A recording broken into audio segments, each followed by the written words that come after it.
जरा मागे शांत राहिलेत तर बरं राहील.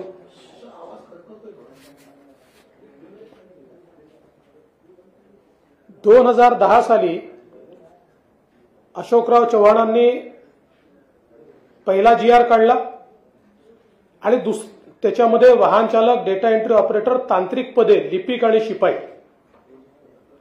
आणि परत 2010 मध्ये अशोकराव चव्हाण मुख्यमंत्री असताना 6000 पदांचा, कंत्राटी पदांचा GR काढण्यात आला. याच्यामध्ये कोण कोण आहेत बघा. वाहन चालक, डेटा एंट्री ऑपरेटर, लेखालिपिक, शिपाई, ठीक आहे. साधन व्यक्ती, प्रकल्प समन्वयक, विशेष शिक्षक आणि मोबाईल टीचर. 2010 साली काँग्रेस आणि शरद पवारांची राष्ट्रवादी काँग्रेस सत्तेत असताना शिक्षक भरतीचा कंत्राटी GR हा त्यावेळी काढण्यात आला. त्यानंतर सन्माननीय पृथ्वीराज बाबा चव्हाण हे मुख्यमंत्री असताना 14 जानेवारी 2011 या ठिकाणी MIS coordinator, data entry operator, BTech, BE, MCA अशा पदांची शैक्षणिक योग्यता असलेल्यांचा हा GR त्यावेळी काढण्यात आला. त्यानंतर 31 मे 2011 यावेळेस पुन्हा माननीय पृथ्वीराज चव्हाण साहेब मुख्यमंत्री असताना कंत्राटीचा GR काढण्यात आला. 16 सप्टेंबर 2013 सामाजिक न्याय विभागात कंत्राटीचा GR काढण्यात आला. 2014 साली पुन्हा पृथ्वीराज चव्हाण हे मुख्यमंत्री असताना 1069 पद कंत्राटी पद्धतीने भरण्याचा GR काढण्यात आला. आणि हे जे काही फॅसिलिटी मॅनेजर्स आहेत हे तेव्हाच अपॉइंट करण्यात आले. आणि सगळ्यात महत्वाचं असं आहे की आता ज्याच्याबद्दल चर्चा चाललेली आहे, कागद जरा जास्त आहेत आज माझ्याकडे पण सगळ्यांना एक्सपोज करेल.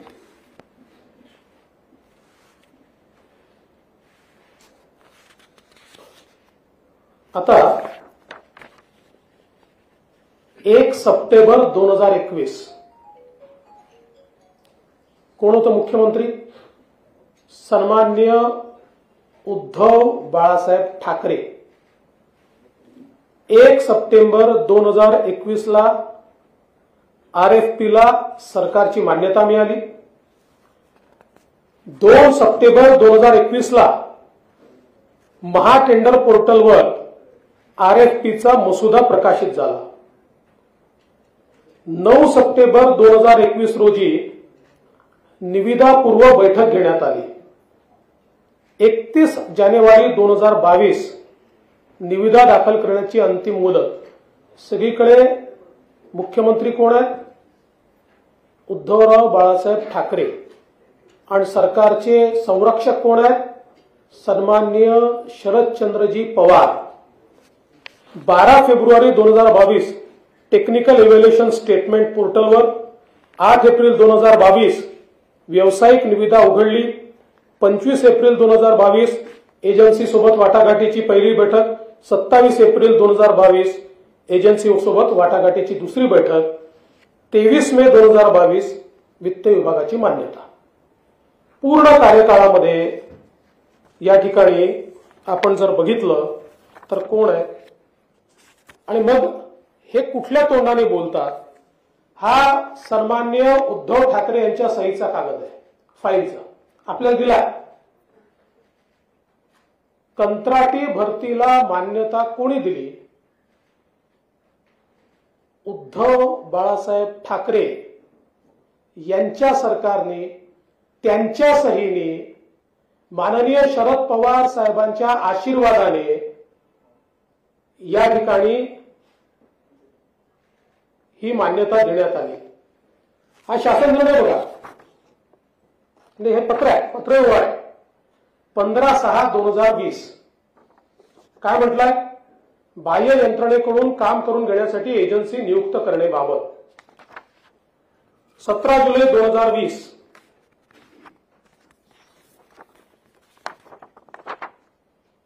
बाह्य यंत्रणेमार्फत गट क व गट ड संवर्गातील पदे भरण्यासाठी एजन्सी नियुक्तीची प्रक्रिया करण्याबाबत. 12/5/2021 बाह्य यंत्रणेमार्फत कामे करून घेण्यासाठी एजन्सीची नियुक्ती करण्याबाबत. आणि यात तर काय म्हटलेलं आहे, म्हणजे काय केलं होतं त्या सरकारने? शासनाने एम्पॅनलमेंटचा कालावधी 10 वर्ष असावा व त्यामध्ये पुढील 5 वर्षासाठी मुदतवाढ देता येईल असे सूचित केले आहे. म्हणजे 15 वर्षाकरता या एजन्सीज त्यांनी एम्पॅनल केल्या. याच्यामध्ये जेव्हा आमचं सरकार आलं आणि आमच्या कॅबिनेट पुढे हा विषय आला आणि नंतर माझ्या स्वतःच्या लक्षात आलं की रेट्स खूप जास्त आहेत. मी स्वतः पत्र दिलं की हे जे काही रेट्स मागच्या सरकारच्या काळात आलेले आहेत हे 25% तरी जास्त आहेत आणि म्हणून आमच्या कॅबिनेटने ते रेट्स कमी करण्याचा निर्णय घेतला. परंतु हे संपूर्ण पाप 100% काँग्रेसचं, उबाठाचं आणि शरद पवार साहेबांच्या राष्ट्रवादी काँग्रेसचं आहे. ठीक आहे की आता अजितदादा आमच्या सोबत आहेत, त्यावेळेस ते त्यांच्या सोबत होते, पण आज जे आंदोलन करतात, आणि असं नाही आहे, मी जेव्हा मुख्यमंत्री होतो त्यावेळेस हे जे 14चं काढलेलं टेंडर आहे पृथ्वीराज चव्हाणांच्या काळातलं, त्या टेंडरच्या अनुरूप आमच्याही काळात लोक घेतलेले आहेत, मी ते नाव म्हणतच नाही. पण याची सुरुवात ही काँग्रेसने केली आणि आता ज्याच्यावर काँग्रेस, शरद पवार गट आणि उबाठा हे आंदोलन करतायत, मला कधी कधी आश्चर्य वाटतं की यांना लाजा का वाटत नाही. शरम वाटली पाहिजे की आपणच करायचं आणि परत आपणच त्याच्यावर आंदोलन करायचं आणि असं भासवायचं जणू काय या सरकारने केलं आहे. आणि म्हणून मला असं वाटतं की हे पाप 100% त्यांचं आहे. आणि माननीय मुख्यमंत्री एकनाथराव शिंदेजी आणि उपमुख्यमंत्री अजित पवार यांच्याशी मी चर्चा केली आणि मी त्यांना सांगितलं त्यांच्या पापाचं ओझं आपल्या सरकारने का उचलायचं. त्यामुळे त्या सरकारने केलेलं हे एम्पॅनलमेंट आणि त्या अनुरूप ही जी काही या ठिकाणी कंत्राटी भरतीच्या संदर्भात काढलेला GR आहे हा आम्ही रद्द करण्याचा निर्णय घेतलेला आहे.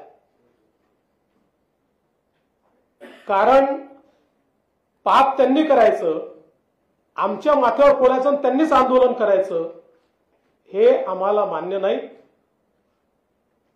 आणि माझं तर मत आहे की आता मी तर आपल्याला सहीचा कागदच दिलेला आहे, अप्रुव्हलच श्री उद्धव बाळासाहेब ठाकरे यांनी दिलेला आहे. मग आता माझा सवाल आहे की उबाठा, उद्धव बाळासाहेब ठाकरे यांची सेना, शरद पवार यांची राष्ट्रवादी आणि ज्यांनी याची सुरुवात केली ते काँग्रेस, आता महाराष्ट्राची माफी मागणार आहेत का? युवकांची दिशाभूल केल्याबद्दल, स्वतःचं पाप दुसऱ्याच्या माथी मारल्याबद्दल त्यांनी माफी मागितली पाहिजे. आणि ते माफी मागणार नसतील तर आमच्या पक्षांना त्यांना रोज उघडं करावं लागेल आणि जनतेत जाऊन उघडं करावं लागेल. हे सगळे कागदपत्र आम्ही जनतेमध्ये नेणार आहोत. आणि एवढंच नाही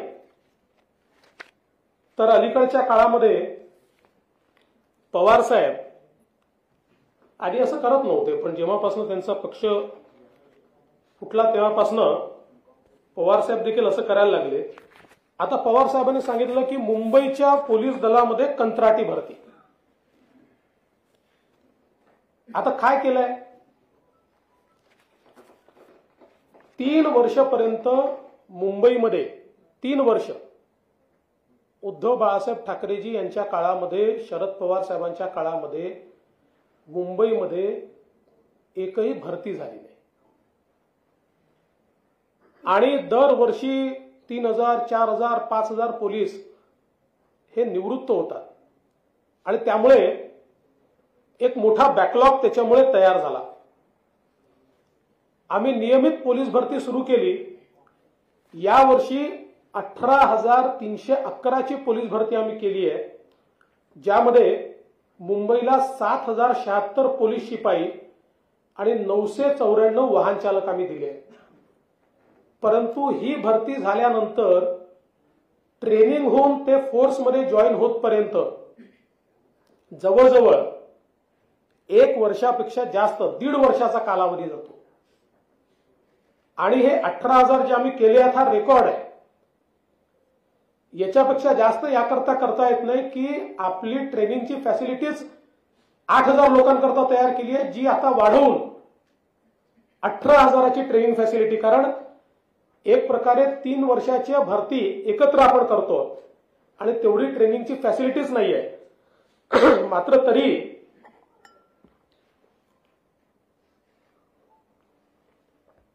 ही ट्रेनिंगची फॅसिलिटी आम्ही त्या ठिकाणी तयार केली. मात्र मुंबई ही वल्नरेबल आहे. मुंबईवर सातत्याने आतंकवादाचा, दहशतवादाचा धोका असतो. आणि म्हणून मुंबईमध्ये 7,000, 10,000, 12,000 पोलीस कमी उद्या एखादी घटना घडली तर हे सांगता येत नाही की आम्ही पोलिसांची भरती केली नाही म्हणून घटना घडली. आणि म्हणून काय निर्णय केला, तर जोपर्यंत हे ट्रेनिंगवरनं येत नाही तोपर्यंत महाराष्ट्र सरकारने स्वतः तयार केलेले महाराष्ट्र राज्य सुरक्षा महामंडळ, आणि आपल्याला कल्पना असेल की महाराष्ट्र राज्य सुरक्षा महामंडळ सुरू करताना त्याच्या मागची भूमिका काय होती. पोलीस भरतीमध्ये समजा 7-8 हजार जागा असतील, एलिजिबल 50,000 लोक येतात. पहिले 7,000 हे पोलीसमध्ये गेले तर नंतरचे 1,000, 1,200, 1,300 लोक हे सुरक्षा महामंडळात घ्यायचे, त्यांना ट्रेनिंग द्यायचं आणि त्यांच्या माध्यमातून एअरपोर्टची सिक्युरिटी असेल, एखाद्या मंदिराची सिक्युरिटी असेल किंवा तत्सम कामं किंवा प्रायव्हेट आस्थापनांना कधी कधी पोलीस सुरक्षा द्यावी लागते, त्याच्याकरता त्यांचा उपयोग करायचा. याकरता शासनाने महामंडळ तयार केलं. आणि आता पोलीस कमी असल्यामुळे हा GR एवढाच काढलाय की जोपर्यंत ट्रेनिंग होऊन हे पोलीस येत नाही तोपर्यंत महाराष्ट्र राज्य सुरक्षा महामंडळाचे 3,000 पोलीस हे मुंबईमध्ये वापरले जाते. आणि याच्याकरता त्यांचा पगार आता महामंडळातून न निघता मुंबई पोलिसांकडनं निघेल. त्यामुळे सरकारमध्ये जेव्हाही कुठल्याही विभागाला खर्च करायचा असतो त्यावेळेस त्या विभागाला GR काढावा लागतो. म्हणून GR एवढाच काढलेला आहे की या 3,000 पोलिसांचा पगाराचा खर्च आता महाराष्ट्र सरकारच्या आस्थापनेवरनं होईल, मुंबईच्या आस्थापनेवरनं होईल. आता याला काय सांगितलं, हे कंत्राटी पोलीस भरती करताय. एकूणच राज्यामधल्या तरुणांमध्ये असंतोष तयार करण्याचा प्रयत्न, राज्याला अराजकाकडे नेण्याचा प्रयत्न या ठिकाणी करण्यात येतोय. कुठल्याही परिस्थितीमध्ये महाराष्ट्राचं सरकार हे महाराष्ट्रातल्या युवा शक्तीच्या पाठीशी उभा आहे. आम्ही भरती सुरू केली आहे, मोठ्या प्रमाणात भरती चाललेली आहे. मी सांगितलं 18,000 पोलिसांची भरती ऍट वन गो ही कधीच झाली नव्हती, जी यावर्षी आम्ही केलेली आहे. आणि म्हणून आज यांचा चेहरा आम्ही उघडा पाडला आहे. आणि अनेक विषय मी याच्यानंतरही प्रेस घेणार आहे, ही काही अंतिम नाही आहे. अनेक विषयांमध्ये यांना मी उघडं पाडीन. कारण यांची अकर्मण्यता, यांचा भ्रष्टाचार, याच्यामुळे महाराष्ट्राचं आतोनात नुकसान यांनी केलं आहे. आणि तरी हे जर तोंड वर करून आमच्यावर आरोप करणार असतील तर यांचा बुरखा मला फाडावाच लागेल.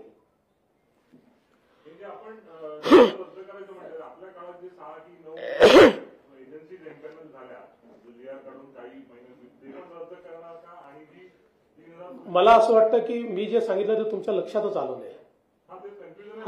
ऐकून घ्या. आमच्या काळात ते झालेलं नाही.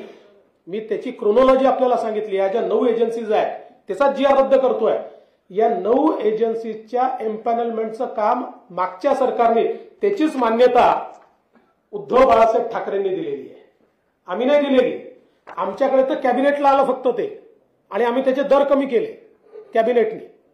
त्याच्यामुळे तेच आम्ही रद्द करतो.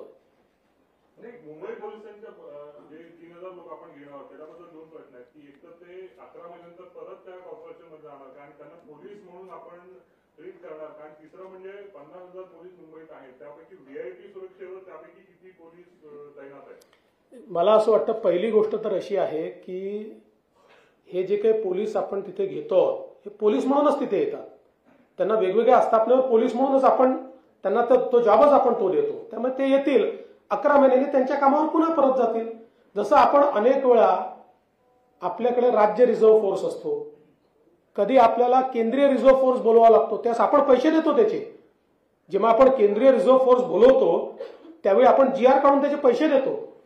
आपण जो पहिला उद्धव ठाकरेंचं जो पत्र दाखवलं, आपण 3000 भरती करतो, त्यावेळेस पण एवढाच आकडा होता नंबर 1 प्रश्न. आणि वारंवार शरद पवार जे म्हणतात की तुम्ही कुठेतरी आरक्षण जे मिळणार होतं ते मिळालं नाही, त्यांचे वारंवारचा आरोप करतात. त्यावर नाही, याचं उत्तर पवार साहेबांनी दिलं पाहिजे की त्यांच्या सरकारने जेव्हा हा निर्णय घेतला पवार साहेबांच्या, त्यावेळेस त्यांना का आठवलं नाही आरक्षण? हा आम्ही घेतलेला निर्णय नाही आहे.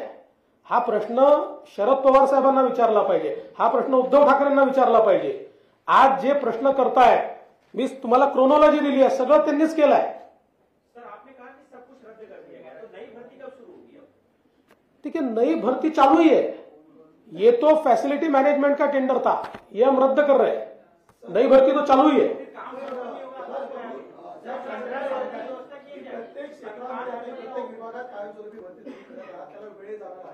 मात्र आता जी कंत्राटी भरती होती ती जर थांबवली तर जी रक्तपदाचा जो भार आहे तो कायमस्वरूपी पदांवरती येणार नाही का? असं आहे की त्याच्यातले अगदी जे ड्रायव्हरचं पद असेल, माळी असं पद असेल, असे जे पद असतील किमान 6 महिन्याकरता काही पदं आपल्याकडे तयार होतात, 9 महिन्याकरता एखाद्या प्रोजेक्टमध्ये होतात, तर त्या प्रोजेक्टमध्ये ते कव्हर होतात. त्या प्रोजेक्टला अधिकार असतात, त्या विभागाला ते अधिकार असतात. अशा प्रकारचे वर्षानुवर्ष ते घेतच असतात. त्यामुळे त्यांनी काही आता हा जो काही फॅसिलिटी मॅनेजमेंटचा या ठिकाणी जीआर काढला होता किंवा या ठिकाणी जे टेंडर काढलं होतं, याच्या मागे काय त्या सरकारचा काही व्यापक हेतू असेल, आम्हाला तो मान्य नाही, आम्ही मग रद्द केला. एक ऑपोजिशन जे आहे युवा संघर्ष यात्रा राज्यव्यापी काढणार आहे. शरद पवार स्वतः त्याच्या सभेमध्ये त्याची सुरुवात करणार आहे. त्यांना काय सांगतात? मला असं वाटतं की याचं उत्तर त्यांनी दिलं पाहिजे का काढलं. म्हणून तर मी म्हटलं की आता यांचा बुरखा फाटलाय. जे त्यांनी केलं आता आमच्या सरकारवर थोपून त्याच्या विरुद्ध ते आंदोलन करतायत. जनतेला यांचा खरा चेहरा मी दाखवतोय.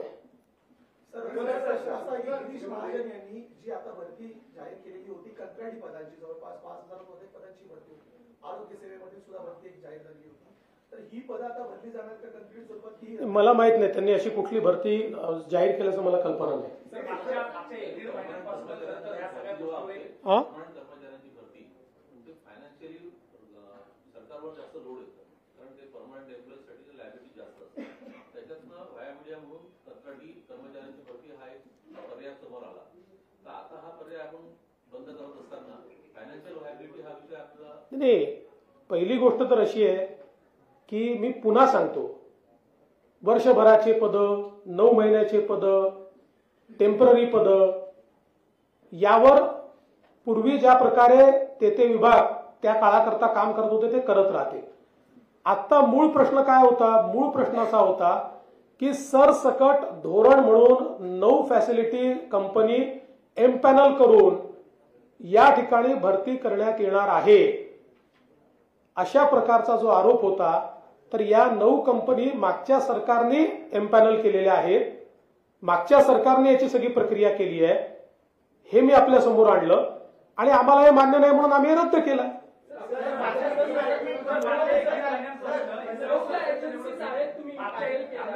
मागच्या 1 महिन्यांपासून अगदी मुख्यमंत्री उपमुख्यमंत्री देखील कंत्राटी पद्धतीवर इतकी टोकाची टीका झाली. एवढं सगळं होत असताना तुम्ही नेमकं आज या उत्तराला समोर आलेला आहात, नेमकं याच्या मागचं कारण नाही, याच्यापूर्वी सभागृहातही सांगितलं, पण कधी कधी काय की पुराव्यासहितच द्यावं लागतं. आता सभागृहामध्ये हे उत्तर मी दिलेलं आहे. जे सभागृहात असतील त्यांनी ऐकलं आहे की तुमच्या काळातलं आहे. त्यावेळेस ते चूप बसतात आणि पुन्हा तेच आरोप लावतात. आणि म्हणून आता जाणीवपूर्वक पुराव्यांसहित तुमच्याकडे हे दिलेलं आहे. पण मागच्या निर्णय आपण रद्द केले, तुम्ही GR रद्द केला म्हणाला, फॅसिलिटी मॅनेजमेंट कंपनी सुद्धा रद्द झालेल्या आहेत. याचा अर्थ याच्या पुढे राज्य सरकार कंत्राटी भरती अजिबातच करणार नाही. मी पुन्हा सांगतो की पूर्वी जी पद्धत होती की एखाद्या विभागामध्ये 6 महिन्याचे पद तयार होतात, 9 महिन्याचे होतात, 11 महिन्याचे होतात, काही पदं हे टेम्पररीज पदं आहेत, त्याच्यावर त्या प्रोग्राम अनुरूप जी काही भरती व्हायची तर त्यांचे अधिकार कायम आहेत. पण एक धोरण म्हणून जे मागच्या सरकारने स्वीकारलेलं होतं की सरसकट 9 लोकांना फॅसिलिटी मॅनेजमेंटमध्ये हे सगळं आउटसोर्स करायचं, ते आम्ही रद्द केलं. कंत्राटी भरती हे उद्धव ठाकरे आणि शरद पवार सरकारचं पाप आहे. तुम्हीही तुमच्या सरकारने तोच अध्यादेश काढून ते कॅरी फॉरवर्ड केलं. त्यानंतर आंदोलनं आणि टीका झाली. आता तुम्ही अध्यादेश मागे घेता तर ते आंदोलन आणि टीका याचा इम्पॅक्ट म्हणायचा की सरकारवर ओढवलेली नामुष्की म्हणायची? पहिली गोष्ट, असा कुठला अध्यादेशच नाहीये. हा कुठला अध्यादेश आला? समजून घ्या, हे टेंडर आहे. ते टेंडर त्यांनी काढलं, त्यांनी मंजूर केलं, त्यांनी त्या ठिकाणी सगळी प्रक्रिया राबवली, त्यांच्या मान्यतेने ते झालं. आमच्या कॅबिनेट समोर आलं त्यावेळेस मी असं सांगितलं, तुम्हाला माहिती आहे, तुम्ही सगळ्यांनी छापलाय, मी पत्र दिलं की बाबा याच्यामध्ये कॉस्ट फार जास्ती आहे, 25% जास्त कॉस्ट दिसते, ती कमी करा. आम्ही ती कॉस्ट कमी केली. परंतु ज्यावेळेस आमच्यावरच हे आरोप लावायला लागले त्यावेळेस आम्ही सिरियसली ते घेऊन बसलो की यांनीच केल्याने आपल्यावर आरोप का लावतात. आणि आमचं असं मत पडलं की आपल्याला याची आवश्यकताच नाहीये, आपल्या सरकारचं धोरणच नाहीये. त्यामुळे ही नामुष्की नाहीये. मला तर असं वाटतं की जाणीवपूर्वक राज्याच्या युवांच्या मनामध्ये जो रोष तयार करण्याचा करायचा प्रयत्न चालू होता तो आम्ही संपवलेला आहे आणि सरकारचं कामच आहे. We have responded to that. मात्र याच्यामध्ये यांचा बुरखा आम्ही फाडलाय. चला याच्यावर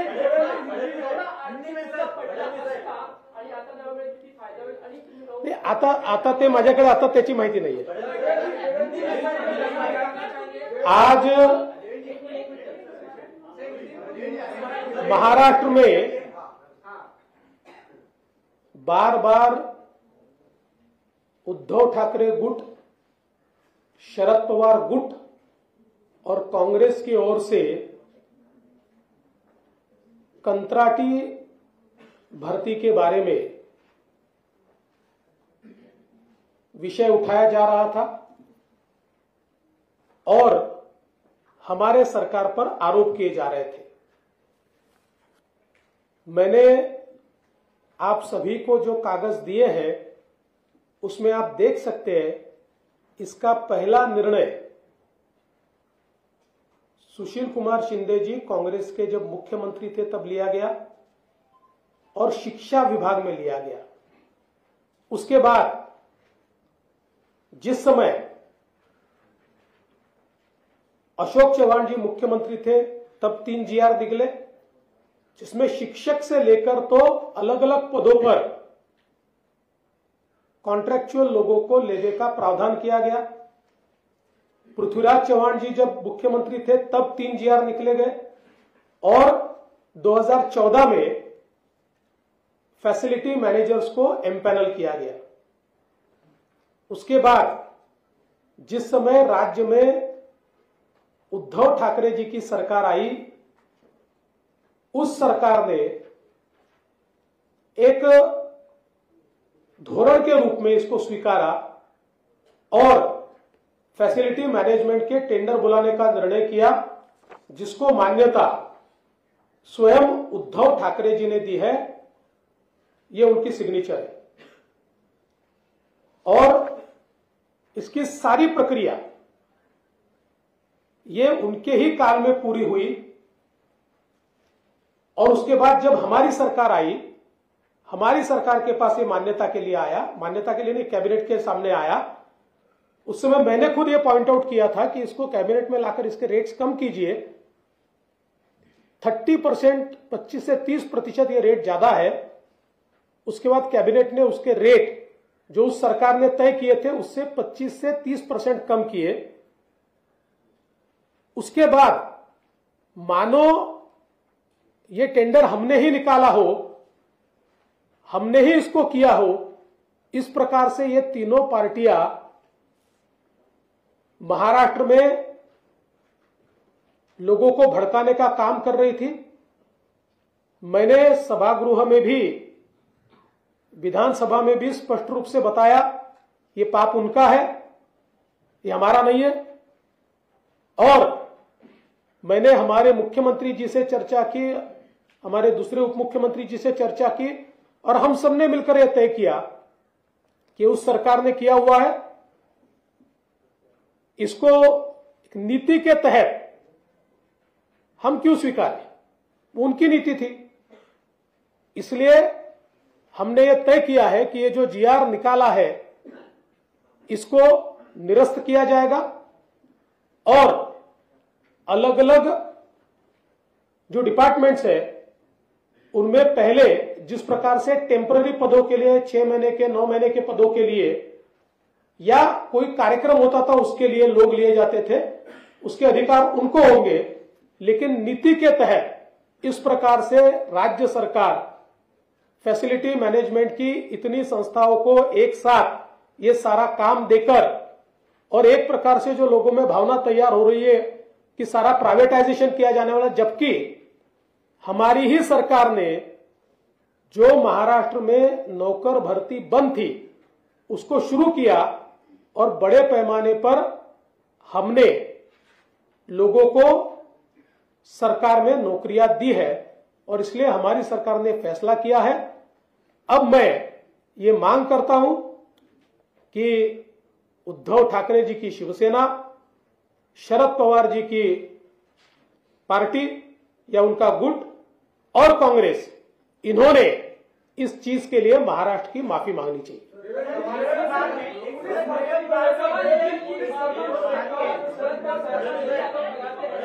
आप आरक्षण रद्द करना चाहते हैं और जब पुलिस में इतनी बड़ी भर्ती आप करेंगे तो सुरक्षा के भी सवाल खड़े होंगे।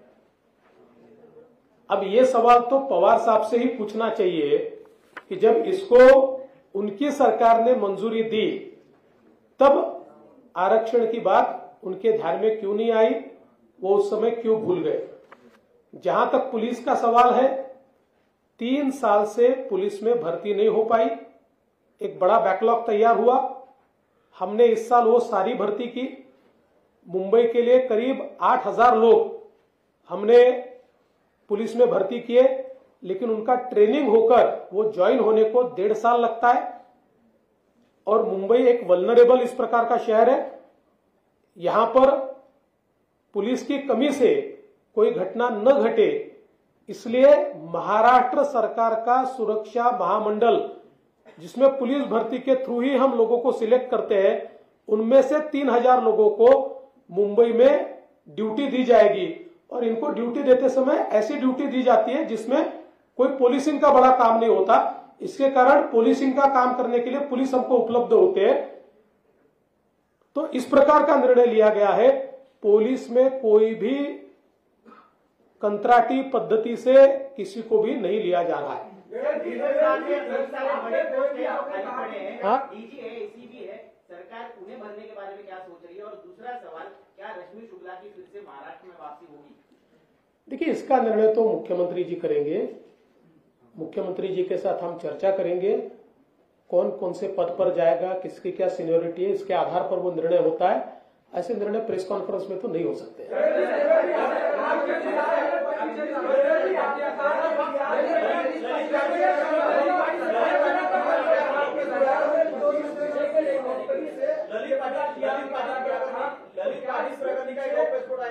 करप्शन की बू आ रही है क्या कि 25% ज्यादा एक्सेस पैसे में जीआर निकाला? अभी वो तो देखेंगे, अभी क्यों निकला, कैसे निकला, ध्यान देंगे उसकी ओर। आरोप झालेले आहेत चौकशी झाली पाहिजे, नार्को टेस्टची पण ललित पाटील प्रकरणामध्ये ती मागणी केली आहे। असं आहे, मी ललित पाटील प्रकरणावर बोललो तर मुख्य ज्याकरता मी प्रेस घेतली आहे ते तुम्ही सोडून द्या। आता तुमचा जो काही विषय आहे तो मलाही समजतो। एकच गोष्ट फक्त सांगतो त्यातली, तुम्ही मला माहिती होतं विचारणार आहे, तुमची उत्कंठा असेल, बाकी सगळ्या गोष्टी मी नंतर आणणारच आहे त्यातल्या।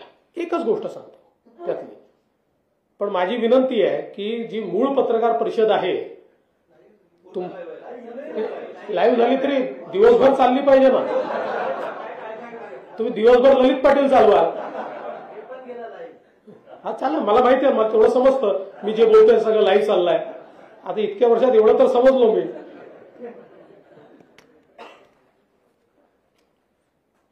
असं आहे की ललित पाटील याला अटक झाली 10-11 डिसेंबर 2020 ला, आणि ज्यावेळेस अटक झाली त्यावेळेस उद्धव बाळासाहेब ठाकरे यांची शिवसेना, तेव्हा एकच शिवसेना होती, पण उद्धव बाळासाहेब ठाकरे यांनी त्यांना नाशिकचं शिवसेनेचं प्रमुख केलं होतं।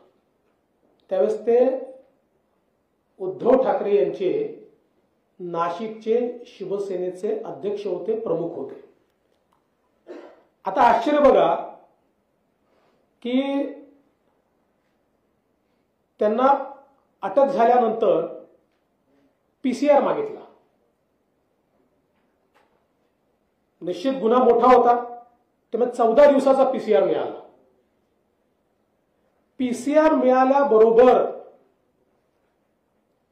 ते ससूनला ऍडमिट झाले आणि पूर्ण 14 दिवस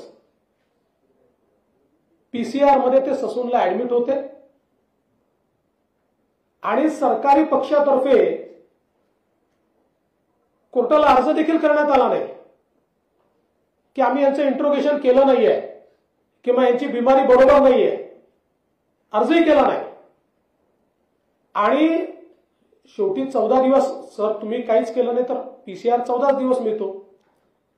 14व्या दिवशी त्यांचा एमसीआर करून टाकला।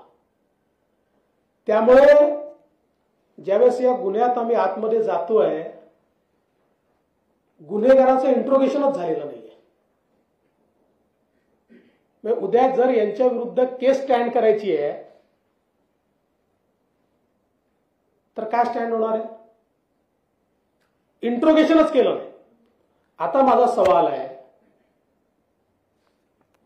की ललित पाटील यांचं इंट्रोगेशन का करण्यात आलं नाही? कोण जबाबदार होतं? तेव्हाचे मुख्यमंत्री जबाबदार होते की गृहमंत्री जबाबदार होते? कोणाचं त्याच्यावर प्रेशर होतं? कोणाच्या प्रेशरमध्ये हे सगळं झालं? कोणाचे संबंध होते? अजून खूप गोष्टी आहेत, आज सांगणार नाही। आता तुम्ही ठरवा ना, आता तुम्ही ठरवा नार्को टेस्ट कोणाची झाली पाहिजे।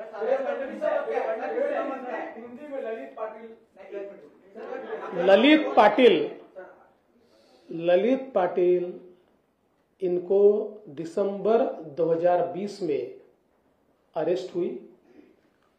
अरेस्ट के बाद उनका पीसीआर हुआ। पीसीआर 14 दिन का होता है। जैसे ही पीसीआर हुआ ललित पाटिल ससून में एडमिट हुए और पूरे 14 दिन वो ससून में एडमिट थे और सरकार की तरफ से अर्जी भी नहीं लगी कि भाई इनका मेडिकल बोर्ड के सामने खड़ा कीजिए, या चूंकि ये 14 दिन पूरे ससून में एडमिट है तो हमको पीरियड बढ़ाकर दीजिए, ऐसी कोई अर्जी नहीं हुई। उनका एमसीआर हुआ, इतने महत्वपूर्ण मामले में उनका इंट्रोगेशन ही नहीं हुआ है। यानी जब केस कोर्ट में चलेगी तो जिसका इंट्रोगेशन ही आपने किया नहीं है उसको आप कैसे कन्विक्ट करोगे? तो मेरा सवाल है, अब ये इतना नार्को टेस्ट और क्या क्या ये जो बोल रहे हैं, इनको मेरा सवाल है ये बताइए। और उस समय ये ललित पाटिल उद्धव ठाकरे जी के शिवसेना के नासिक के शहर प्रमुख थे, इसलिए उनको ये सहूलियत मिली क्या? किसके फोन से मिली? मुख्यमंत्री के, गृह मंत्री के और किसी के? और इसमें भी बहुत चीजें बाहर आने वाली है। मैं आज इसलिए नहीं बताता हूं क्योंकि आज मैंने आपको दूसरी खबर दी है। धन्यवाद। चला नवनवीन आणि ताज्या घडामोडींसाठी महाराष्ट्र जनभूमी न्यूजला सबस्क्राईब करा, त्याचबरोबर बेल आयकॉनवर क्लिक करा आणि मिळवा आमच्या बातम्यांचे नोटिफिकेशन्स।